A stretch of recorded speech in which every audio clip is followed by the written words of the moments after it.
Hello, loves. Today I have compiled quite a few good stories. Let's get started. Story: EM accuses me of trying to drown the other kid in her home. So this might seem like a BS story, I know, but hear me out. My former foster mother EM decided to take me and the other kid that lives with her to the lake. We get there, get lawn chairs, sunscreen, and ice chest all under a tree for shade, and about 15 minutes later we're allowed to get in the water. For those wondering why we had to wait 15 minutes to get in the water is because the sunscreen had to soak into our skin and I burn very easily, so I basically have to wear what a surfer would wear. So I'm swimming around for a few minutes and decided to swim over to the diving boards. The local lake had diving boards in the middle of the lake. And that's when the other kid decided to try and follow me. A side note, doesn't know how to swim, so he was basically staying where he could touch, bouncing towards me trying to follow. Of course I didn't realize he was following me until he started sputtering because he didn't know how to tread water and kept going under. I basically grabbed him and shoved him towards the ladder leading to the diving board so he could catch his breath. And that's when EM waddles into the water to tell me to get my butt to shore, and I'm in big trouble, so I swim most of the way to shore and walk up to where EM is sitting glaring at me and laying into me screaming, "You know he can't swim, why did you tell him to follow you?" I didn't tell him to do anything. If you'd been paying attention you would have seen him following me. I didn't notice until I heard him sputtering because he couldn't stay afloat, and then I reacted to get him somewhere he could hold on to something and breathe. Then I guess she realized that he was still hanging on to the ladder where the diving boards were and then demanded that he be brought back to shore. Well, I swam back to the diving boards and told him let me wrap my right arm around him so I could bring him back safely, and I pushed off as hard as I could to get as much momentum as possible so I could paddle with one arm. Thankfully my shoulder did a majority of the work. Funny thing is, when was asked why did you listen when OP told you to follow them, he basically said, "I followed OP on my own." I was lucky that OP was paying attention and was able to react so quickly and rescue me. Well, EM wasn't too happy when she realized that I saved and not what she was accusing me of, and then she was even more pouty because she couldn't punish me. Not to brag about what I did, but a couple of the monitors were saying that I was a hero for how quickly I reacted and responded to the situation. Story: is this abusive? 21-year-old male here. My parents are generally loving and caring folks who have gone above and beyond and sacrificed a lot to secure a better life for me and my little siblings. Like all parents though, they have their flaws, some of which I deem as abusive but which they vehemently deny. So, Reddit, based of this list, are my parents abusive or not regarding their corporeal punishment for my and my siblings' various misdeeds? My experiences: woken up in the middle of the night by mom and had the living shit beaten out of me in bed after she went through my phone, which I let her borrow because hers wasn't working, and saw me exchanging mild terrorist jokes with my friend on WhatsApp, belted several times by both my folks, such as for talking to two strangers about my personal life due to stranger danger when I was about 10, or getting into arguments with my siblings, smacked in the head by both my folks multiple times for various misdeeds, such as for accidentally miswriting something on a homework report or being unable to tell the time in my preteens, pinched multiple times by both my folks for various misdeeds, such as not wanting to take my shirt off during a family outdoor activity in the spring, or innocently behaving inappropriately as a kid. Had a small chair smashed over my head by dad for getting into an argument with my sister for various other misdeeds. I've been kicked, violently shaken like a rag doll, beaten with a wooden spoon, had something thrown at me, forced to kneel on the floor and raise my arms up in the air until told otherwise, made to stay outside the house in the wind wearing a shirt and shorts. And I don't remember who said it exactly, but I think I recall one of my folks threatening that they might not be able to control themselves if they're sufficiently pissed off. I've been threatened with bodily harm countless times. I've received several death threats, even if they weren't serious. If I showed a hint of resistance towards mom's physical discipline by reflexively protecting myself, she'd guilt-trip me by saying, "So the sun strikes back, eh?" Even though I would never and was nowhere to retaliating on mom, only shielding myself.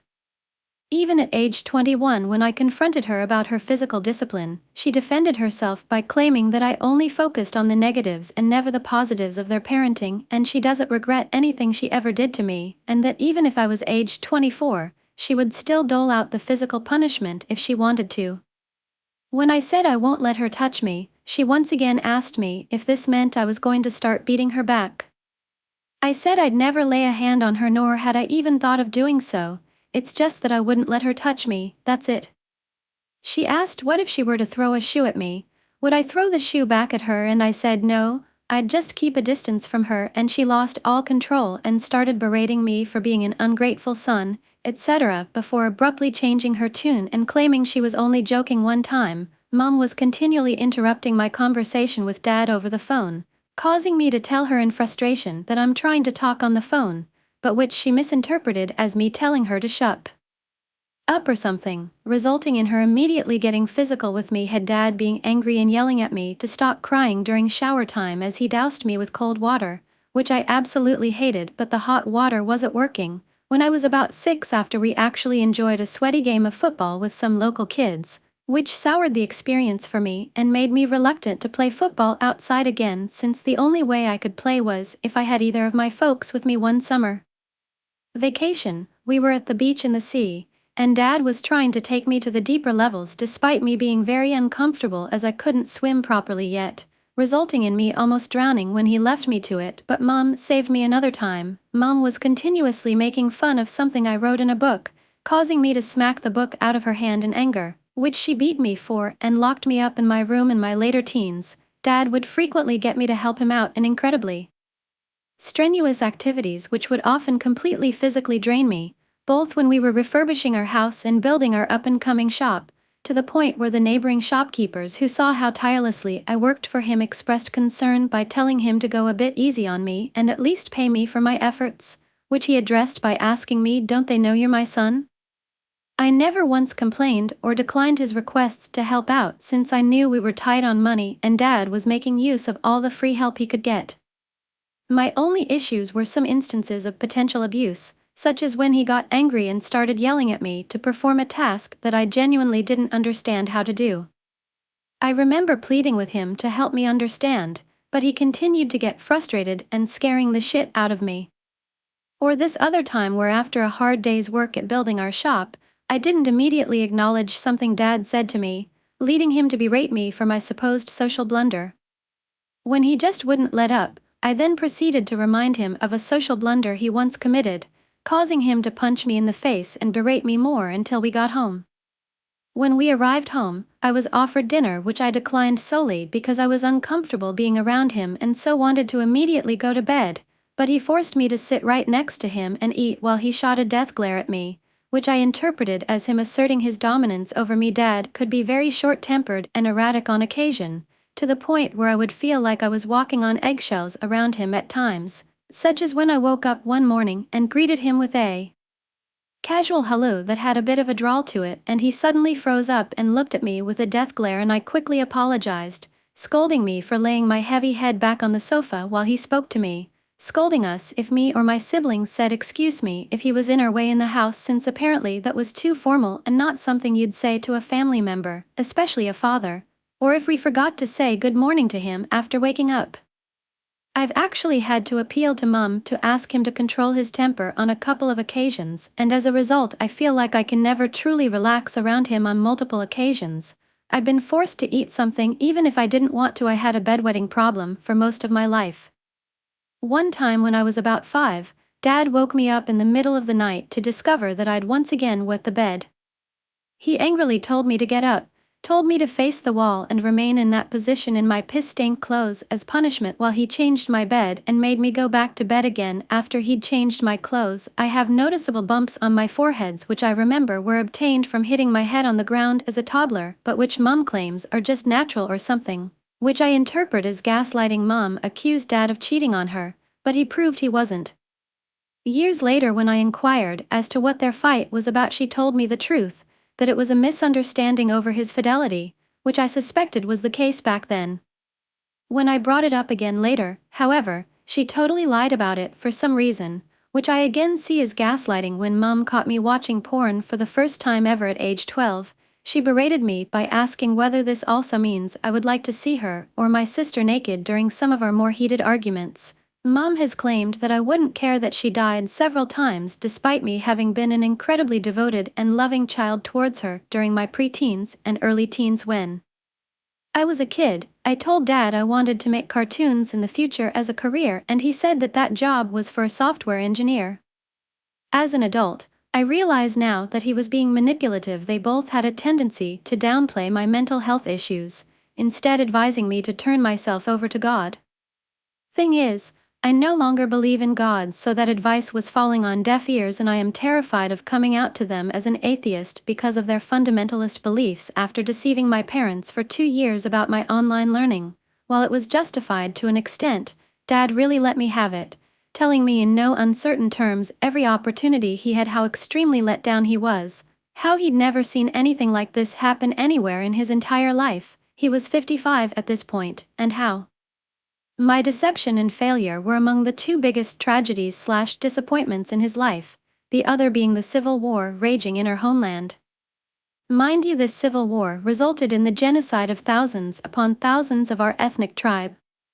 He would also say that he's so angry, but he can't beat me to let it out because I'm an adult now. I was 20 at the time, so he's forced to stew helplessly in his own anger. My little brother's experiences, non-comprehensive, got the living shit beaten out of him by Mom after he was tricked by his friends into writing fuck on a whiteboard.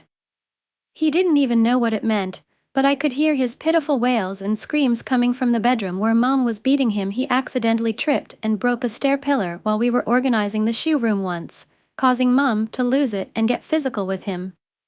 When I brought this up with Dad years later, Mom either lied about the events or didn't recall it well, the former which I interpret as another round of gaslighting, but regardless, Dad was more inclined to believe her than me. During his psychosis, when he had trouble eating or drinking, Mom got physical with him by trying to forcefully make him drink some water along with his med, causing it to spill all over his face. He's also been pinched and smacked on the head several times for various misdeeds.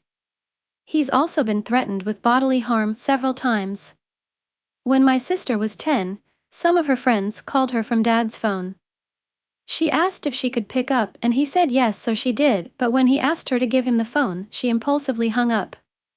Dad slapped her hard across the face for it. Mom hit her because Sis was taking too long to get ready to go on a mandatory walk. Mom got very physical with Sis after she found out that Sis was getting some remote IT person to help out with fixing an issue on a laptop she was working on.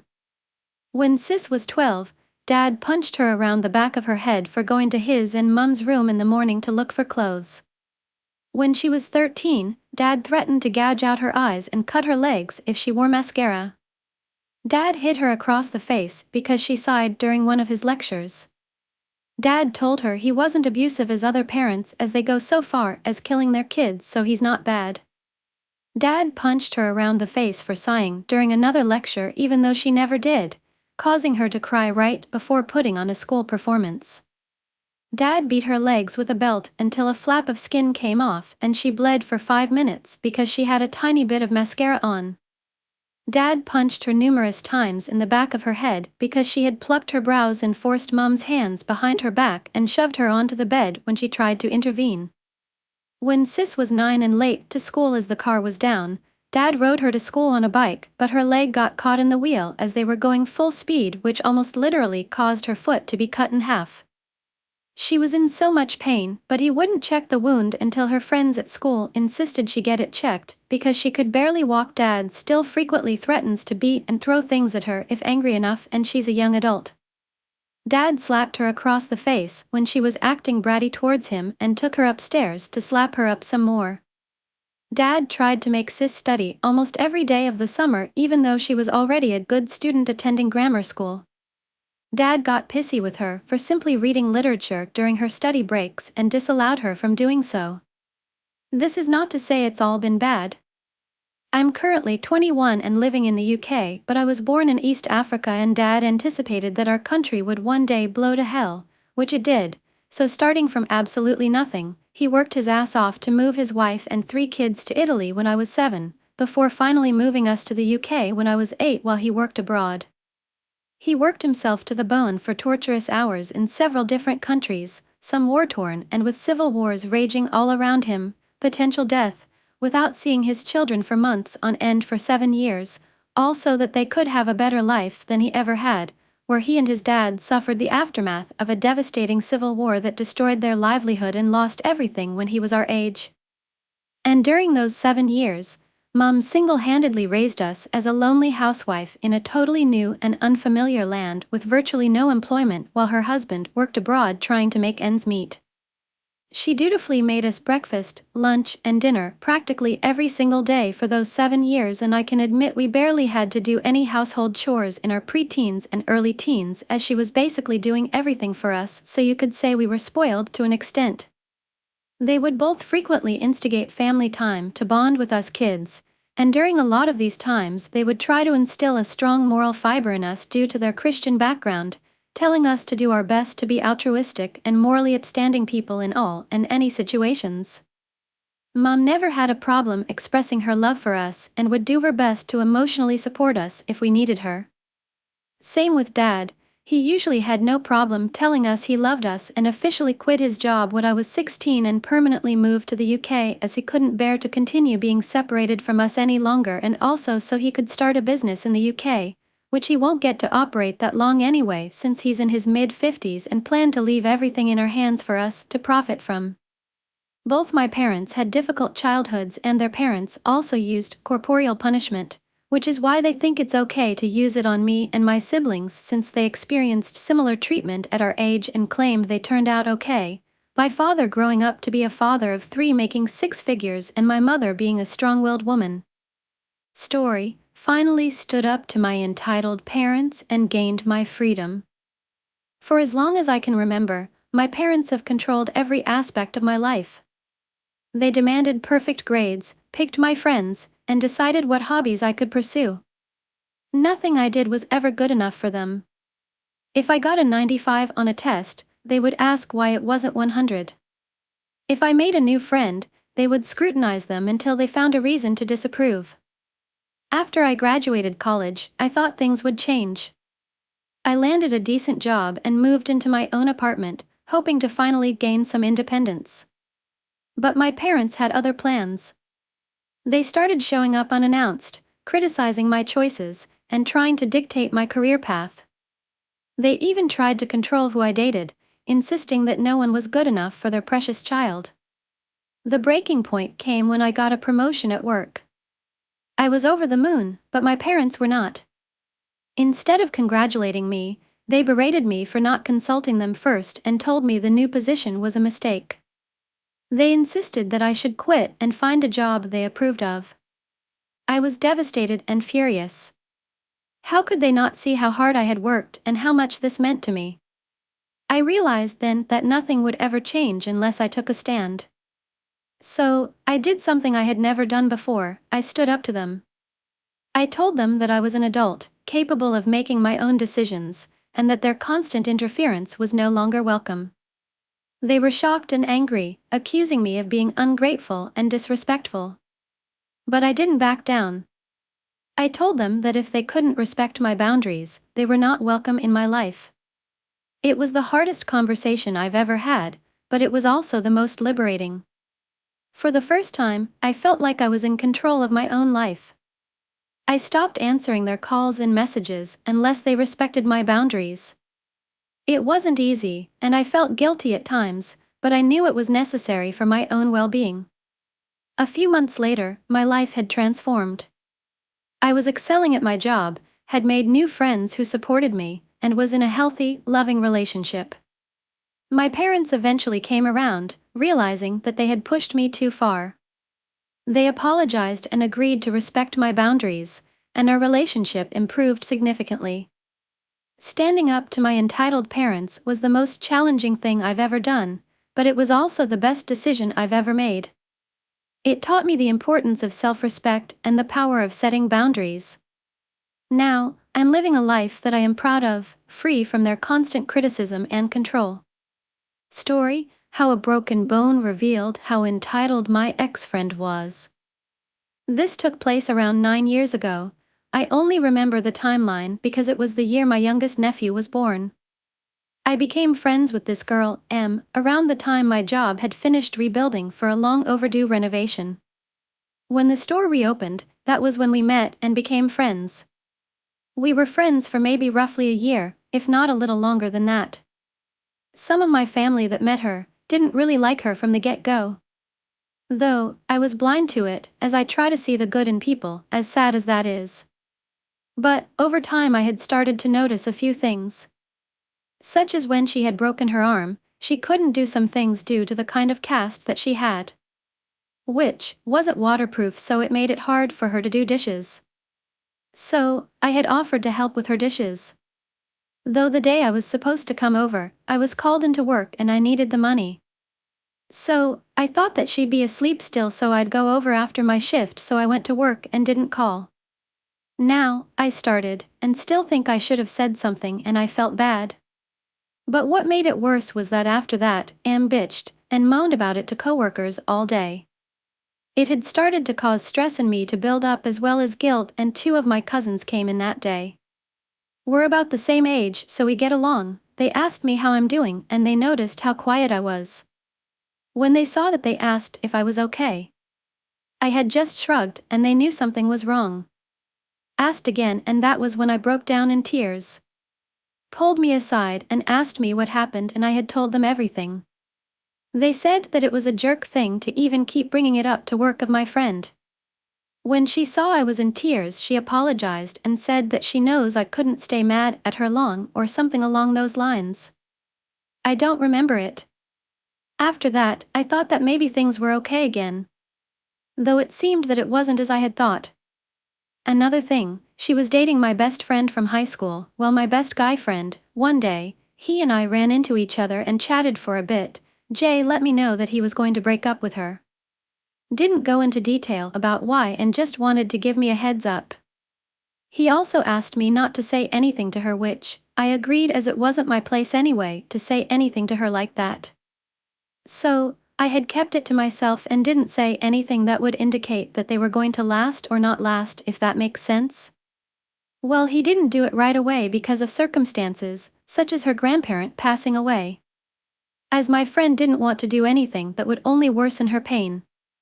So, in September, Em video called me and she was just downright in tears. I don't recall everything that was said, or what she said before I ended up saying this.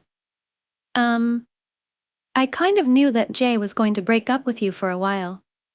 Moment I said that, she glared at me and hung up. I felt guilt over that and gave her space for the time being. After that, I went to bed as it was late at night, and I was exhausted both mentally and physically. When morning came, I got up, got ready, and was going out to hand out resumes, as I wanted to get out of my job for a few reasons. One was due to lack of scheduled hours, how I was treated sometimes, etc.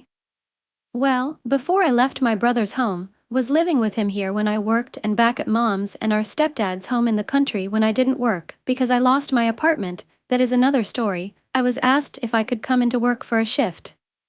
I declined because I wanted to do this when I could.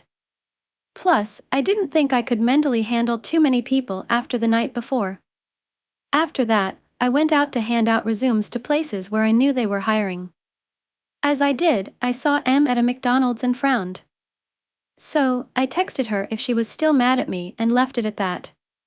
After that, I started to bike past a Tim Hortons to make my way to a pet store. Love animals, helped with an animal rescue for years. Well, there was a big line in the drive-thru, and as I'm biking past, a car is coming out and we didn't see each other due to a truck that was in the line. It had one of those big dome things on the truck bed, so we didn't see each other. Thankfully, he wasn't going fast or anything when leaving, but well, he hit the back tire of my bike, which knocked me down. I fell on the ground, landing on my left arm, and my leg was caught in the frame of the bike. While I'm on the ground, I'm just kind of blinking, going like, what the fuck just happened? Though, I just kind of laugh, as that is one of my coping mechanisms with pain. Or at least with what little pain I was feeling at the time. People came out to check up on me to make sure I was okay. I was. I just asked if someone could get my bike off of me so I could try to get up. They do, so I try to move, as I didn't feel anything in my back that would indicate pain or anything like that. I've fallen on my shoulder before from riding my bike, going faster than I was, and only hurt my shoulder a bit. Though, as I tried to push myself up, I fell back down. I'm just like, what the hell? I look up at those around me and asked if I could have help. My arm couldn't support my weight. I get help up, moved over so I'm no longer impeding traffic, which I didn't mind. I didn't want to block anyone anyway. Anyway, an ambulance is called for me. I'm just sitting and relaxing, and with how I couldn't move my arm from its bent position, I'm thinking I think I broke my arm. The guy is apologizing over and over again for hitting me, and I'm just like, it's okay, we didn't see each other. A worker came out and asked if I was okay, and I said yeah. I'm just waiting for an ambulance at that point. Then they asked me for my information since I was hurt on their property. So I'm thinking, fair, and do so. Then they asked me if I wanted them to hold on to my bike for me, and I asked if it isn't too much trouble. I'll ask my uncle to come get it for me. They take my bike for me and put it where it would be safe. Well, I get taken to the hospital after that. Well, after I spoke to the police as well, since where I live you can't bike on the sidewalk with tires the size I had. So, that was fun. Anyway, once I get to the hospital, I'm in the waiting room debating on calling my mom or not. Pros, she won't kick my ass. Cons, she'll kick my ass. So, I called and asked my mom if she was still visiting my brother. She was and asked why. I still remember the convo. Hey mom, you still in town? Yeah, why? I'm at the hospital. What? Why? I was hit by a car. How did you get there? Ambulance. I'm on my way. So, after being in the waiting room for hours, among hours, I think I got there around noon? 1? I got out after 6 and didn't have my pain meds yet. Went to my job to let them know I'll have to be off for a bit till I get my cast, had broken both bones in my left elbow. So, once that was done, we went to my brother's place just to rest for a bit, and that was when I got a reply back from my friend. M texted that she was still mad at me for hiding that I knew about my friend breaking up with her beforehand. I don't remember all of what she texted, but I had asked her if she could chew me out later, that I was hit by a car and broke my arm. Well, she just kept going on and on. I'm getting fed up, glare at my phone and send this. It's not verbatim, but it's close. Look, I get that you're mad at me, but I was hit by a fucking car, just got out of the hospital after being in there for longer than 5 hours, and I don't have anything for my fucking pain. Just bitch at me later, damn it. After that I shut my phone off I think and just relaxed. Got my meds filled out and then went to my parents' place in the country. Though, while I was off work, my friend was bitching about me to coworkers both inside and outside of work. Even to the bus driver, who knew my mom, aunt, and uncle as her own kid used to play with them when they were kids. The bus driver told her to shut the fuck up. I only found that out because a coworker who I've known since I started let me know. Telling me that she had even asked our manager to keep an eye out for her because of what she was saying. Such as calling me a bitch and the like. After my first shift back she pretty much ignored me, which I didn't mind. I was still in pain and the cast I had was pretty heavy as it went from my hand, past my elbow up my bicep. When my shift was done and I was in the car with my mom and heading back home, M called me and started to go on a spiel. I can't remember it, but just her saying that she was upset and that I should have said something. I had her on speakerphone so Mom heard everything and got fed up. Mom told her off, saying that it wasn't my business to tell her in the first place. Plus, it was most likely that she wouldn't have believed me anyway. Also that she knows that she was talking shit about me behind my back to coworkers and anyone that she could who wasn't even involved in our problems. Then said that if she did anything to my cat, that there would be hell to pay. She was looking after my cat for me because my stepdad was allergic to cats, and he was kind of in the mindset that animals didn't belong inside the house. He was a farmer, so that was how he was raised. After I got home, M texted me saying how could I think that she would hurt my cat, among other things. Then, she said if I didn't get my cat that weekend, she was putting her in the shelter. Of course, I'm freaking out and panicking to the point of going into a panic attack. I found my cat. I've had her since 2014 and she is pretty much my child, and still is. So, I'm calling my friend, Jay, begging him to get my cat for me because of what I told. He said that he'd get her for me and not to worry. I thank him for it and trying to calm down. Though, she had also called the cops on my mom because, I won't lie, mom did kind of threaten her. It was only because when I called her, with mom's phone as I was paying for minutes and was low, I don't remember again what was said, I was in hysterics I think by that point. Mom threatened her that if anything happened to my cat, she would find a way into the apartment building, that she knows people there, and would rip her face off and glue it to the cheek of her ass. Yeah, cops got called. But, when Mom explained everything, he didn't give a warning, understood and said that if any other call was made to us then to let him know. Even asked later if I got my cat to a safe location, which I did. Though M told Jay that I owed her $10 because of my cat's water dish as per agreement. Which, I said I'd pay only if her power bill went up, as the cat's water dish was electric. When I found that out, I went to him and gave him 20 for the 10 he lost, but also for picking up my cat. He also loved my cat while looking after her, called her his little copiale as she would lay on his bed when he gamed. After that Mom and I were getting texts from unknown numbers which I knew was her. As she had used an app on her phone before to text me with unknown numbers and the like. Sadly I couldn't prove it was M since again, the app hid her number by giving a different one. I was getting sickened with those texts, so, when I got a new phone I changed my number in the process. Mom had also changed her number as well. But wait. There's more. Long after that, I got my cast off, finished physio and was just having a normal shift at work. I was front running, pretty much getting orders on trays or in bags. Well, who walks in? Yup, my M along with her new friend. They're also not friends anymore. They had a fight that resulted in her wanting to ditch the friend in the country, on the side of the road. At night, M got punched in the face afterwards for getting in her new friend's face constantly while yelling at her. This happened maybe a couple years later? I don't remember when. Well, she sees me and I don't really say anything to her.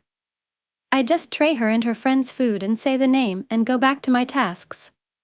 When she sits down, she's crying and on the phone with Jay, who only really talked to her when he wanted rides to get smokes.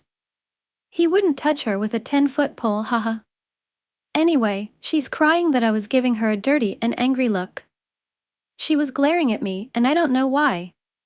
His answer? Well, you were talking shit about her behind her back and threatened to put her cat in a shelter months after she was backstabbed by her friend from high school as she lost her apartment. She could only say, oh. Right. Yeah, and another thing? The friend, see that while I had been backstabbed, he did apologize, got his life back together and were kind of talking again while he told me something interesting. Turns out, M had been thinking of putting my cat in a shelter for a little while before our fight. When he heard that, he just said I may not be talking to OP or like her right now, but I won't stand by or be near someone who would do that to someone that is supposed to be their friend. Also, my friend Jay had told me that M had been jealous of our relationship. Despite the fact that Jay and I were like siblings, known each other since high school and we had no romantic feelings toward the other. But, she was trying to ruin our relationship through means that I don't know or remember at this point. Years after that, she messaged Jay and asked him if he'd ask me if I would ever meet with her so she could apologize to me. He felt bad for even asking me that, thinking he betrayed me in some way. I said just told him, dude, it would have only been betraying me if you gave her my new number. Which he thought it over and agreed with me on that. Never met with them, I'm just thinking nope, you threatened my cat, talked shit about me at work, told your friend that I was the reason why you lost your job. Fuck that, you can feel guilt for it for all I care. Yeah, she quit working because I told the GM what was happening. She took away M shifts, but what I said was just the final straw. Because she was always calling in, always complaining about being sore while working, always wanting to go home ECT. Even when she had a broken arm, I could get she didn't want to work, but still. I worked with my arm in a cast, for my left arm when I'm left-handed, and I still worked. I didn't complain to go home, didn't whine about pain or nothing.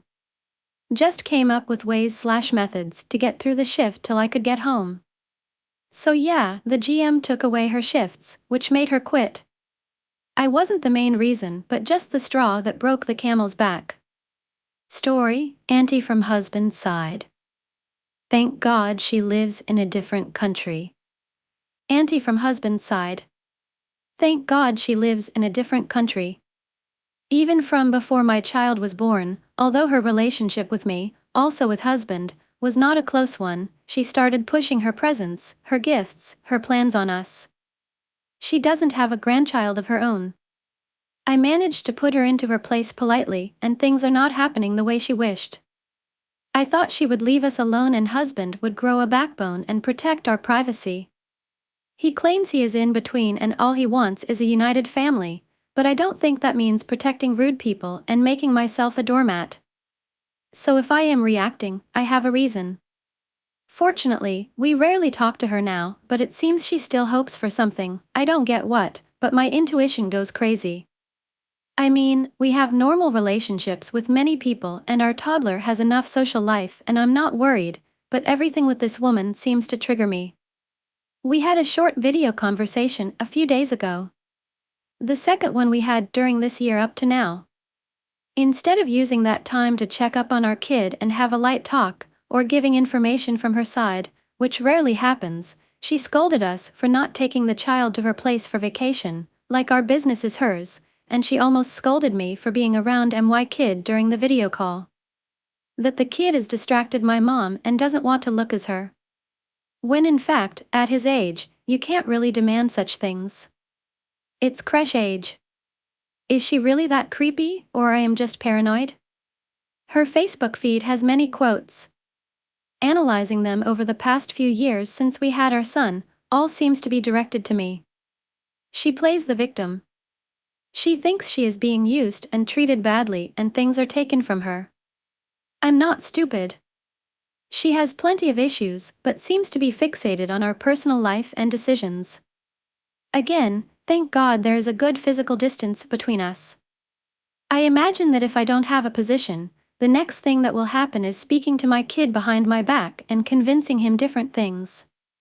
When he was 1, we had a video call. Again, she used the time to tell us that she can't wait for us to bring our son to her place to visit, so she can convince him not to want to mommy and daddy's place again. I would never ever do that to anyone. How can you be that idiot to need that kind of validation from a small child? From someone else's child? Husband thinks she's just plain stupid or making bad jokes, with a good intention. And I don't want to talk to him anymore because he won't understand. But I tend to believe that it's not just lack of common sense, it seems to be evil and intentional. Story, how do I handle an entitled friend? I have made some posts here about my friend so some of you might know what I'm talking about. I really need advice of what to do and if I should cut off my entitled friend. I feel so stuck on what to do. I met my friend in college back in 2019. When I met her we became friends instantly. But with that I learned about her horrible childhood trauma. Her parents came to the US illegally and they are still here without status and how her uncle or asterisk ped her until she as the age of 17. As her friend my heart was so broken for her and I knew life isn't easy on her. Both her and I changed a lot since college as one does. I met my fiancé and she has a boyfriend. Her and the boyfriend are a match made in hell. The stuff she tells me makes me really not like this guy. She would tell me how they always argue, she claimed he cheated numerous of times, how he is forcing her not to take birth control and they have unsafe intimacy. When they argue he always screams at her to shut the *ck up. The guy seems like a complete loser. Even with all their issues she always looks past it or just forgives him. There are many times that I would plead for her to break up with him and it just never happened. Then she would say something like, I'm just learning from this all. She has also spent $2,500 on his birthday and Christmas gifts. She always just buys him stuff. Whenever we're out she ends up buying him expensive clothes or food. I do buy clothes for my fiancé if I find something affordable but I know he'll like. But most of this girl's paycheck goes to buying her boyfriend stuff. She is in constant financial hardships because of it.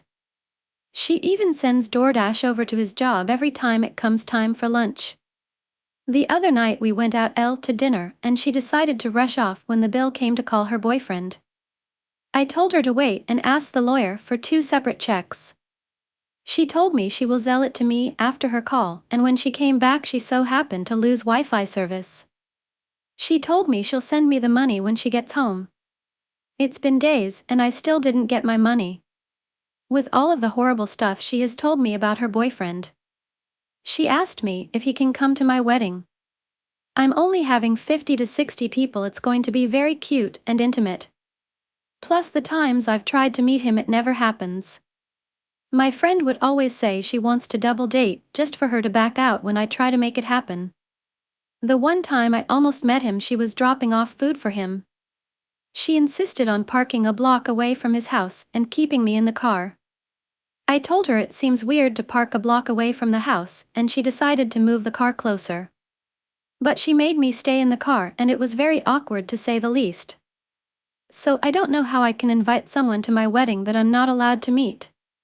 I also feel like she's so self-absorbed. I was going through a rough patch.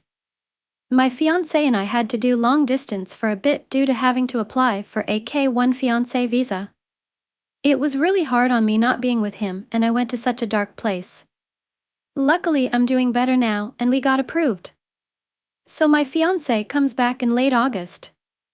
I tried telling my friend how hard it's been on me, but somehow the conversation always goes back to her and her life. Since I stated my fiancé is Korean. I love him so very much and everything about his culture is so beautiful. I have been to South Korea a few times and I'm going back in August. My friend knows how much I love his family and the culture. So the other night my friend was ranting of how her cousin is dating a Korean American guy and that her aunt set her cousin up to date him despite my friend. I asked her why and how that would spite her and she said my aunt knows how much I love dramas and K-pop, so she definitely used that to get my cousin to date a Korean. I told her that Koreans aren't accessories to have and really I questioned the legitimacy of this. She then went on by saying how much she loves her boyfriend and how she prefers having a black man over a Korean man. I don't know what else to do. I feel like my friend is just going down a dark hole. I tried suggesting therapy to her and she told me it's white people shit, so she wants no part in it. I feel so frustrated and upset with myself that I can't help her.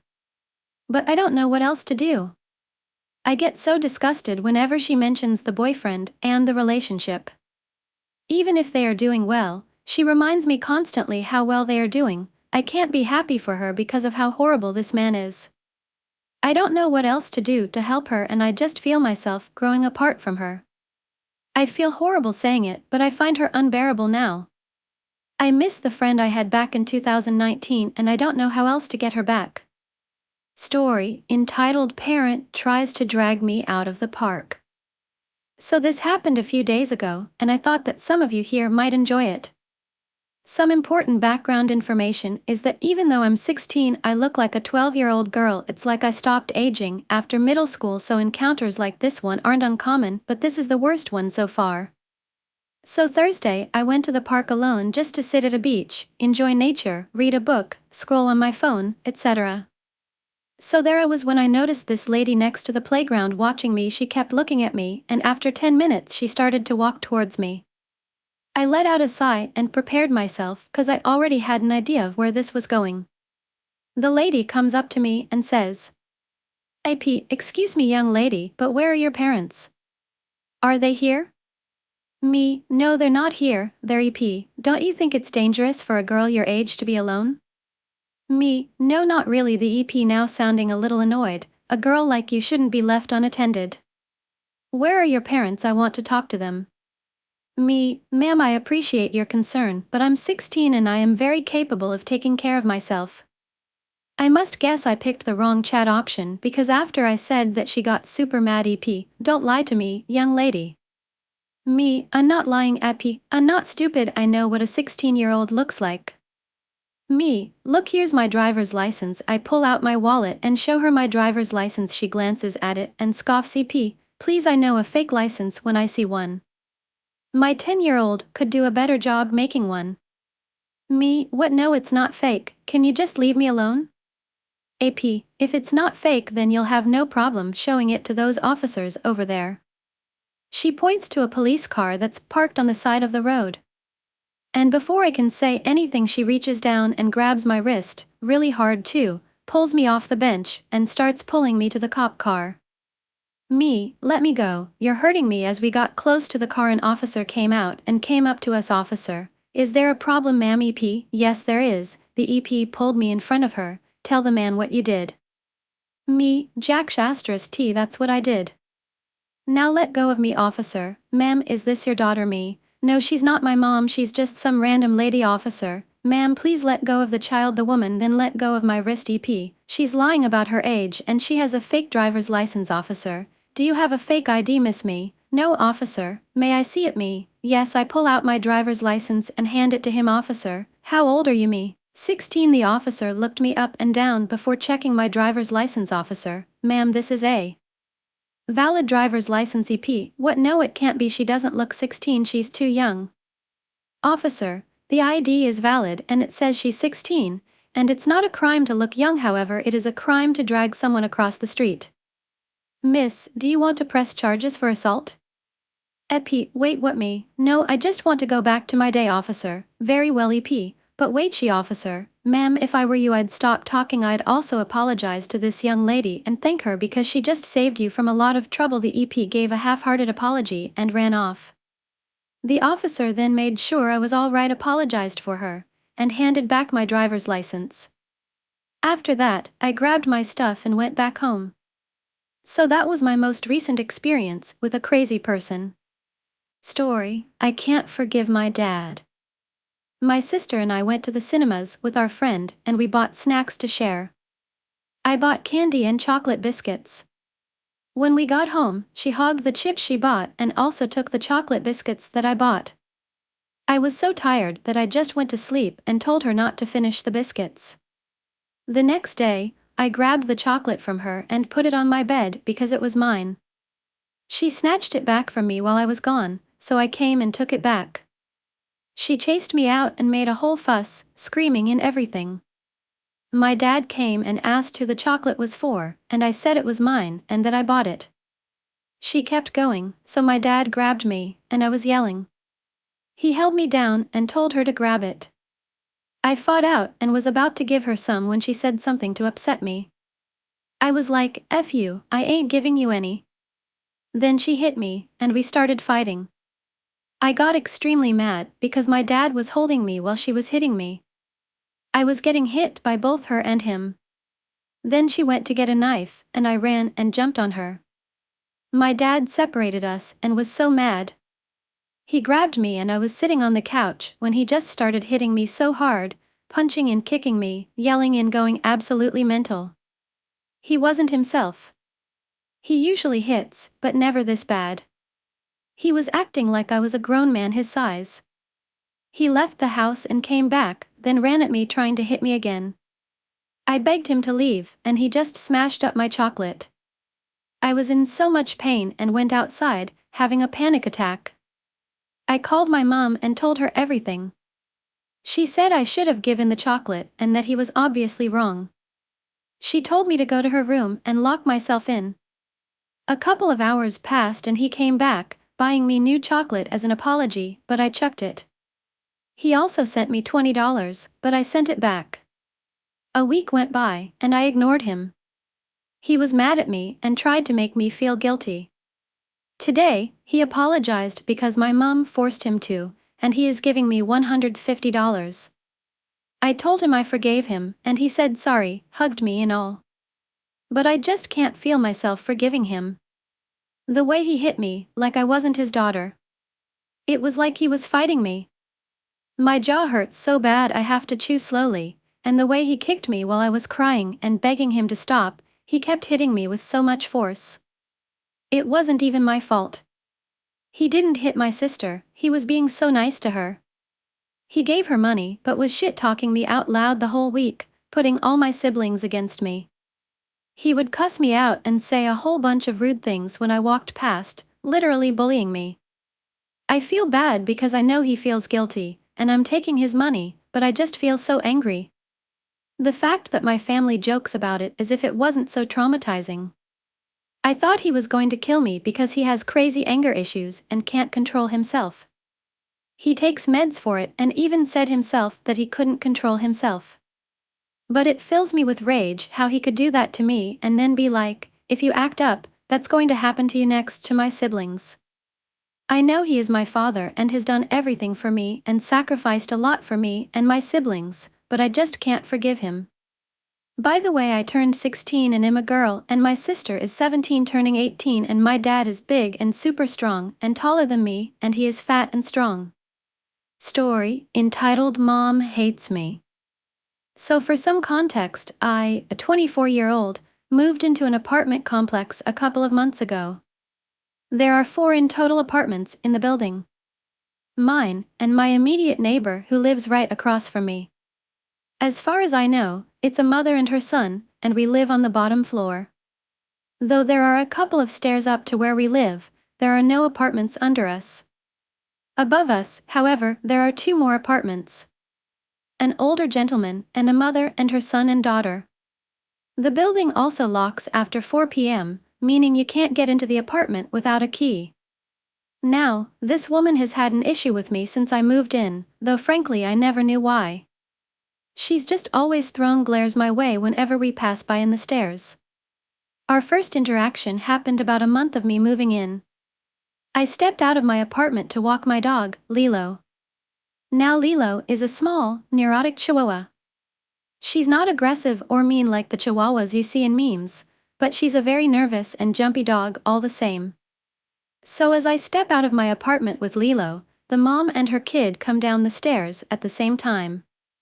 They spot Lilo, and without really saying hello to me, or greeting me or anything, they instantly dove down on her and started petting her, and talked between each other about how cute she is.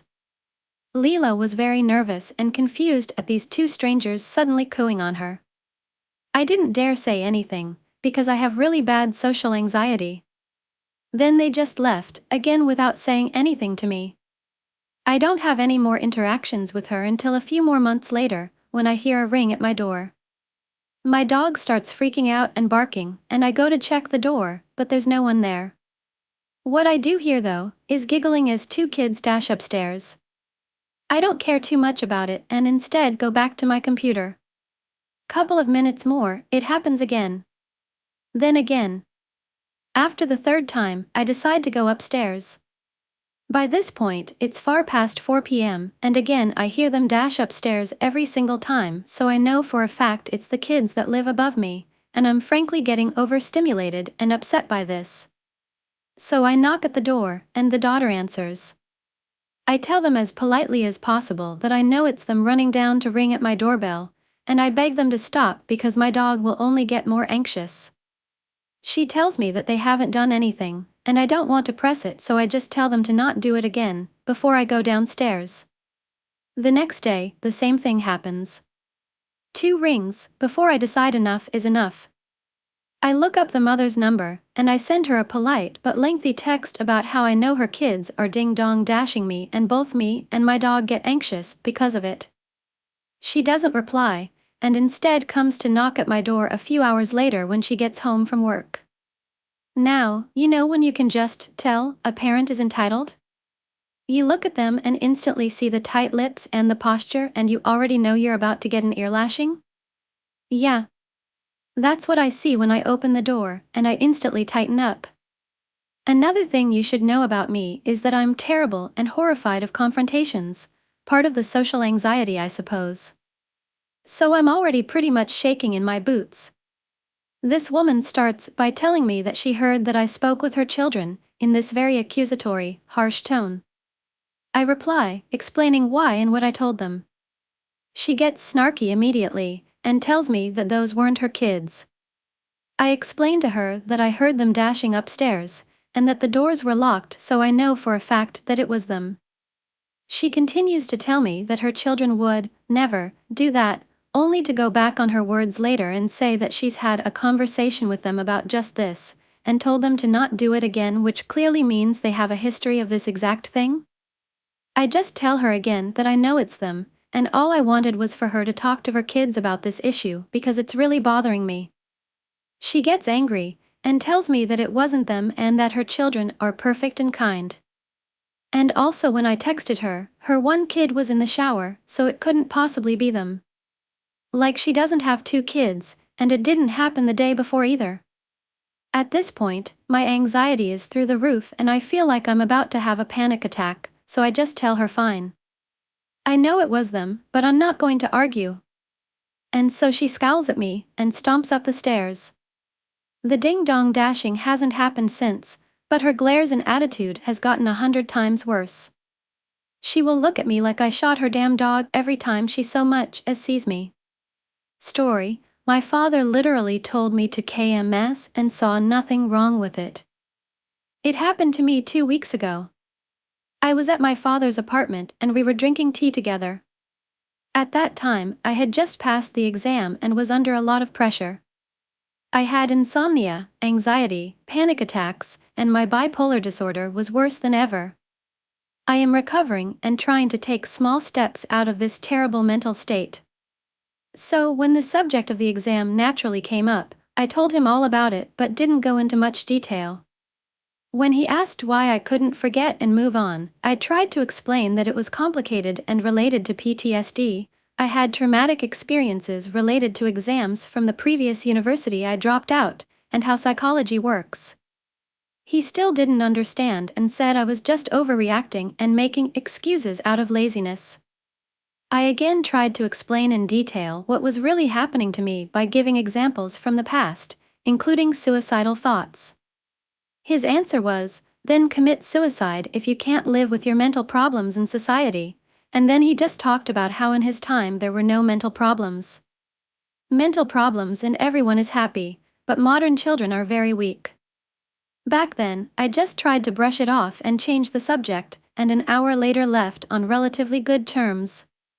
However, when I returned home, I realized how bad the whole situation was and it seriously affected me for the next 3 days. I actually thought about suicide and had to work really hard to resist the thought and find reasons not to do it, even though I knew I would be much happier once I was dead. A few days later, I got over the situation and decided not to talk to my biological father anymore unless he apologized.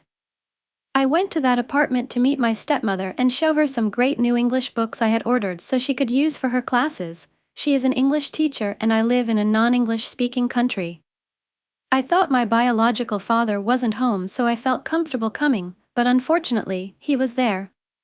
I decided not to stay silent and directly explained the situation. He was really surprised to hear me upset about it and replied that he was just speaking his mind and that I was too soft and easily offended. That made me really angry, but I tried to stay calm and once again explained that such things should not be said to someone with a history of suicide. He was really surprised and asked, "Any history of suicide?" That was the last straw for me because he was the one who sent me to the mental hospital after my suicide attempt 3 years ago, and he knew about my recent suicide attempt last August because the incident involved the police and a neighbor alerted him. I got angry and said I was tired of pretending he was a good father, that I didn't want to hear his stupid comments about my mental health anymore, that I knew him didn't care about me, and that he was no better than my biological mother. She was religiously obsessed and I had cut off most contact with her. My stepmother also heard all of that, and although she did not directly object to my biological father, her husband, not making the situation worse, she did show her support to me and said that she actually agreed with some of what I said. My dad was completely taken aback and once again said that he was just speaking his mind publicly and he didn't see anything to apologize for. I replied that in that case I didn't see any way to continue talking to him, started ignoring him and left 15 minutes after I finished with my stepmother. I have not been in contact with my biological father since then and I am thinking of cutting off all contact with him. I know I can try to talk politely and try to get him to apologize, but what's the point if he clearly doesn't want to and can't understand me? I really think that if I asked him what my favorite color is, what my hobbies are, who my favorite singer is, he wouldn't be able to answer these questions because he mostly liked never caring about my life outside of school, work, and my mental health. It would be hard for me to not contact him because I would essentially have to admit to myself that I never had loving and caring parents in the first place, and that would be a very painful thing, although in terms of objectively, I knew it was true. Story, entitled Father Says I'm Playing Victim Because I Don't Want to Live in the State as Him at All Times. This is a recent and more short story. I 18, female, and my father 44-45-ish, male, do not have a great relationship. I grew up in a very abusive household. I am currently working on leaving, but my dad knows I am very distant with him. Typically we do not get along, but today he was being nicer than usual, so we were talking casually. Somehow retiring and beaches got brought up. My father happens to be obsessed with the ocean and beaches. He has told me he would love to retire on one, so I ask him, don't you plan to retire on a beach? If I can, but I don't know how possible that is. I do intend to move, but if I do I'll take you with me, of course. Where do you plan to go? I don't know, somewhere hot. I'd love to be somewhere cold. Now saying I like the cold was a mistake. He immediately starts ranting about how he hates the cold, how surely I don't, how I would change my mind if I lived on a beach, how while places like Puerto Rico is hot, Hawaii is a nice temperature, just warm enough, and has beaches everywhere. It's just too expensive. I just calmly say I don't like the heat or beaches, I prefer the cold. This was my second mistake. Eventually we get to the car, and the topic get changed until he eventually asks me, do you plan to stay here or move? No, I'd like to move somewhere else that's cold. Why? I don't like it here. Why? So I started naming a bunch of different reasons. Eventually I make my third and final mistake and lightly mention part of the reason I want to move is because everything here reminds me of my brother. My brother is a heavy drug user who's in and out of jail, and when he lived with me and my father he used to heavily psychically harm me, and if I said anything I was punished for snitching. He starts going on a full-on rant about how I'm playing victim, how if everyone felt sorry for themselves like I did then no one would have a job, I go to work more than he does, and that I just want everyone to feel bad for me. How where I live isn't a bad place, it's rapid with drug abuse and crime, it's just shit and conservative leaning, so he likes it for those reasons. He started going on and on about how I'm lazy, and I want everyone to feel sorry for me, and how I didn't even really experience the worst of my brother, and how I just want to be special, and how he has real trauma from my brother unlike me. For context, I have had many different medical professionals confirm I have PTSD. Ever since he learned this, he has been trying to one-up my trauma, even lies about being diagnosed with PTSD so he can pretend he has the authority on what PTSD is. He was never diagnosed. He refuses to even see a mental health professional and thinks they are all a government conspiracy. I wouldn't be shocked if he has it, but my issue is with the fact he lies to feel better than me. I'm sure he said stuff about how ugly my body is and how I'm a shallow person who just wants everyone to pity me and buy me thing too, but sadly this is just the average day near my dad. Hope someone finds my story funny. Story, entitled Grandma Hits Me with a Baby Stroller During a Graduation Ceremony. First things first, I'm an autistic 20-year-old. I'm pretty sensitive to loud sounds and large groups, which is exactly what a commencement ceremony is, unfortunately. I was there for my sister, though, and I don't regret it. I do wish I had brought headphones or something, though. The guests at the ceremony were made to sit on plastic bleachers in a large gym with barely any legroom or space for moving, especially once the benches filled up. I am also very particular about personal space, probably because of said autism. The forfair even sat down next to me. I was starting to have a hard time with the environment, so I went quiet and tried to focus on playing games on my phone. I was there with my parents and grandma, and I was sitting with an open seat next to me. Fair walks over some seats to get to the spot next to me and calls her family on the phone to tell them where she was. I was already worried that more people were coming, but I had no negative vibes from her specifically. Her family showed up 5 to 10 minutes later, a group of like 6 people, including a really upset infant. I'm personally not a fan of children in general, but screaming ones take my anxiety and overstimulation to a whole new level. Thankfully for me and everyone around them, the baby quieted down pretty quickly and didn't cry for the rest of the ceremony.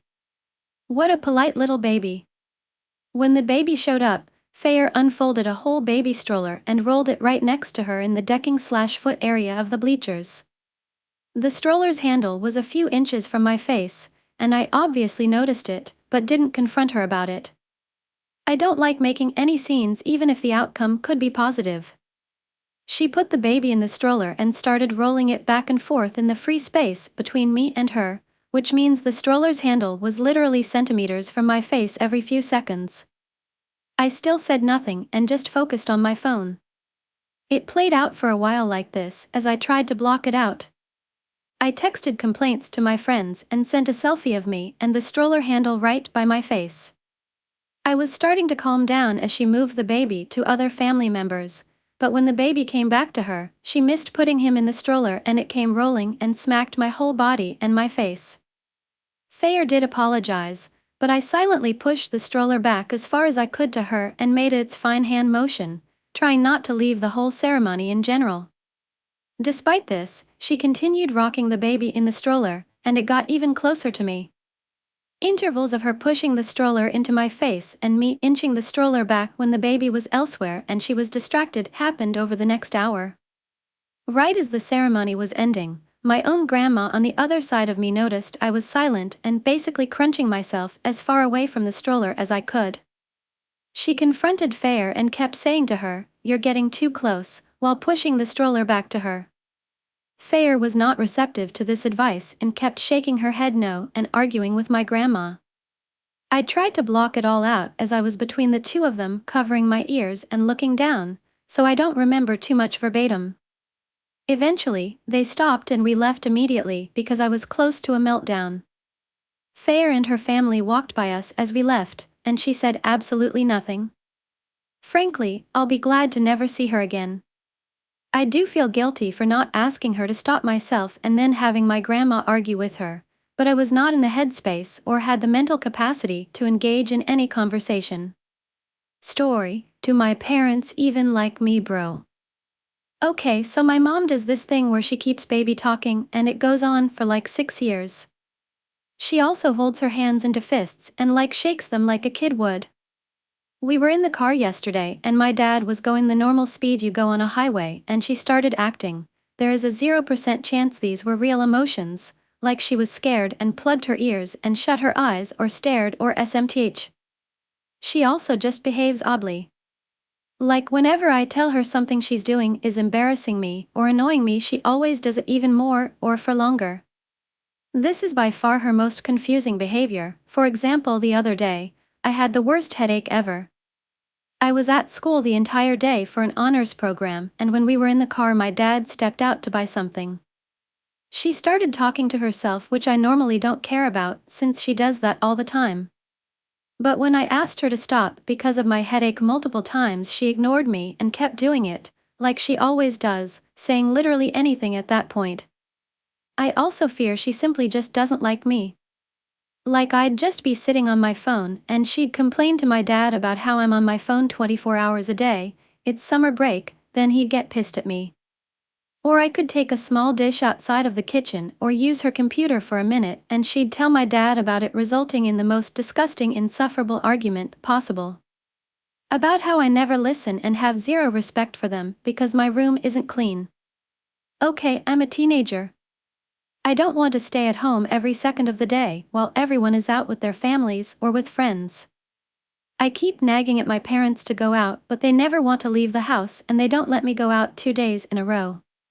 Then it turns into a fight about how I just suck and don't listen when I haven't even done anything at all. And then my dad says I can't leave the house and I hear the same sentence I hear almost every single day: "You don't need to have friends." Then all of this disappears whenever my dad decides he feels bad. And my mom suddenly loves me when we're at a restaurant, once in a blue moon, and she starts huddling up to me and baby talking to me. Then the second we go home and I attempt to have a casual conversation with her, she can't even stand me. My older brother is her favorite. He's rude to me most of the time, but it's probably just sibling fights. Whenever I answer back to him, my mom looks at me like I'm psychotic. Whenever I talk about something he does that just isn't normal, they both talk over me and my mom says don't listen to her and they ignore me and just have a whole conversation. Earlier today, I only asked my mom if she was going to teach my class soon. My mom complained loudly and my dad flipped out on me and just told me not to talk. I was at school since 11 a.m. to 8 p.m. for the honors program. I just came home. My parents know I would do anything to go out, even for a ride in the car, since they literally don't leave the house. They went out, and when I asked them where they were going, they said I couldn't come and left. When they came home, my dad took my phone away. Said I don't listen, I don't respect them, and that I can't use my phone or leave the house unless it's for school. They were probably pissed about the school thing because I complained about my parents not letting me move schools and they told me not to bring it up anymore and that it's not up to me. But I didn't even mention moving. Story, can never say no. Mom calls me names over not getting her way. I don't know what to do anymore. I've tried communicating these problems, it never goes well. She's my only parent. I don't know if this is the sub for this because I don't understand my own mother anymore, but here we are. Anytime I tell my mom no or go against what she believes, it becomes some kind of issue. We are close, but it can also be like fire and ice. What made me write this is what just happened. She stated that she was wondering if my friends from another state who are coming to visit could bring her cigarettes. I told her I'm not doing that, and she asked why. I said I don't want to. That wasn't good enough, so I said it's embarrassing. It turned into everything's about you, you only care about yourself and everyone only cares about my name in a sarcastic tone. She called me a selfish little girl. I'm 24 for context, and I tried saying that she's being entitled and I don't have to ask them if I don't want to. I used to live where my friends are coming from. I know cigarettes are cheaper, but this cigarette issue has always been a thing even when I would travel home from there when I lived there. She also said I do nothing for anyone, which is not true. Another example that has happened recently was I showing her dresses through text because I like to get her opinion. I don't know why, because sometimes I just get my feelings hurt, maybe it's because she's my only parent. I don't know, anyways. I showed her one dress I knew I loved. She told me I'd have to wear a girdle with it or those skin tightening things. I said I didn't want to because it's gonna be suffocating for the event, and she said, all the models wear it, even the skinny ones. I still bought the dress, but now I don't even want to wear it. I guess my point is, I can never go against her without some type of remark. She doesn't see how she's wrong either when she makes these remarks. With the cigarettes, I tried to say how she's harassing me over this, and she's like, no, you just didn't let me finish. Why would I let you finish, saying my karma's gonna come because I told you no? I cut her off and said I wasn't gonna get any. If anything, she would, and she just laughed and said, oh, trust me, yours will come. I don't know what to do. This has been my life since I was a teenager. I'm supposed to be getting excited about my engagement party, but she quickly takes the excitement away in moments like this. Even before I was engaged, I always worried about the day I have to go wedding dress shopping with her. I don't want to go without her either, though, because she's my mom and I know it will be an issue. I am torn. I love her, I think, but I hate how I get treated. I envy the healthier relationships some daughters and mothers have. I wish I never lost my grandma because we were really close when I was young, and I know I wouldn't be treated this way as an adult. My grandma was like a second mom. I almost put her above my mom in my head. I wish my mom and I had a different relationship, but I know that'll never be. Sometimes I just get met with passiveness if she doesn't like what I said instead of mean words. Story, I may not be able to discipline your child, but I can redirect the energy. Yesterday was a rough day for me at the gym. Deadlifts are a wonderful exercise, make no mistake, but the last thing you want to do after completing a set of deadlifts is smile. Or move. So, rather than my usual plan of swim a few laps in the pool, I opted for floating around a little in the leisure pool at my gym. Move from one spot to another trying to steer clear of children doing what children do in the pool, things like screaming, throwing toys around, swimming around without looking where they're going. Effectively turning leisure swim time into a sneaking mission. I was rather successful at this, right up until a boy who appeared to be around 7 or 8 years old decided to spike a beach ball into the back of my head. Wasn't a huge one or very heavy, little damage on my end. I figure it might have been a mistake, so I reclaim the beach ball and give it to the boy who'd thrown it at me. Less than a minute later I get doinked again, and so I reclaim the ball and ask the kid nicely to stop throwing stuff at me. He nods and grins and I go back to what I was doing. 3 guesses what happened next. If you needed more than one to assume the boy spiked that ball on the back of my head for the 3rd time, see me after class. So, after strike 3 I grabbed the ball and asked the kid where Mom was. Mom, as it turns out, was reading a book on a lounge chair poolside. Please note this place has an excessive number of lifeguards. Not as negligent as it would be at a hotel pool, so I dragged the child and his ball up to Mom and explained that the kids beamed me with a beach ball 3 times and that's kinda not cool. Mom decided to do the head toss someone does where they're rolling their eyes behind huge sunglasses and said something to the effect of, "It's a beach ball. Boys will be boys." I toss the ball onto Mom's legs and get back into the pool, keeping an eye out for the kid. A few minutes later I heard muffled giggling behind me and then I felt the soothing sensation of a beach ball to the back of my head for the 4th time.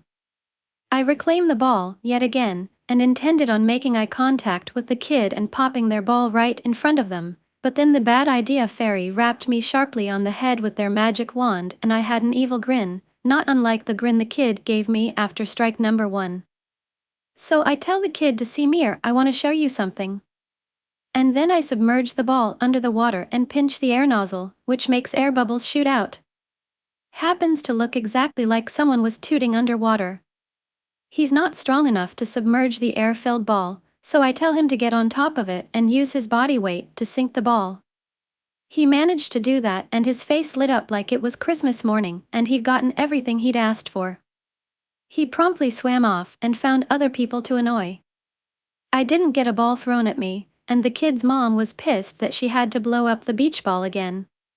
Was actually asking her son how it went flat so fast when it was a brand new beach ball and between big gasps of breath trying to fill the ball up. Kid just points at me on my way to the locker room. I wave and say, "Oh, boys will be boys." Hello loves, today I have compiled quite a few good stories. Let's get started.